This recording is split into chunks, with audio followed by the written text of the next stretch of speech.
فهد العنزي. اللاعب فهد العنزي اسمه الكامل فهد صالح العنزي. ولد فهد صالح العنزي 1 سبتمبر 1988. عمره 34 سنة. طوله متر 75 سنتي. وجنسيته كويتي. مركز لاعب وسط. يلعب حاليا مع نادي النصر برقم 7. أما عن مسيرته الشبابية مع نادي القازمة من 2008 ل 2009، ومع نادي الاتحاد إعارة عام 2011، وشارك ولعب مع نادي الاتحاد من 2011 ل 2012، ومع نادي الكويت من 2012 ل 2021، ومع نادي النصر عام 2021، وشارك ولعب مع منتخب الكويت عام 2009.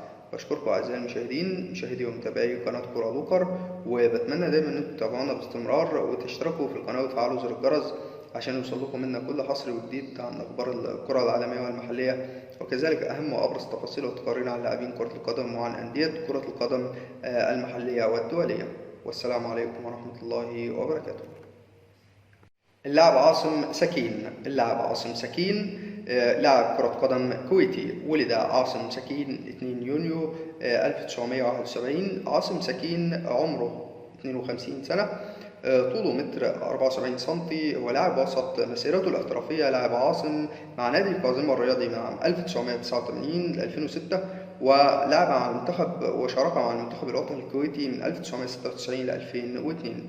بشكركم أعزائي المشاهدين، مشاهدي ومتابعي قناة كرة لوكر من جميع أنحاء العالم، وبتمنى دايما إن انتوا تتابعونا باستمرار وتشتركوا في القناة وتفعلوا زر الجرس عشان يوصلكم منا كل حصري وجديد عن أخبار الكرة العالمية والمحلية، وكذلك أهم وأبرز التفاصيل عن لاعبين كرة القدم.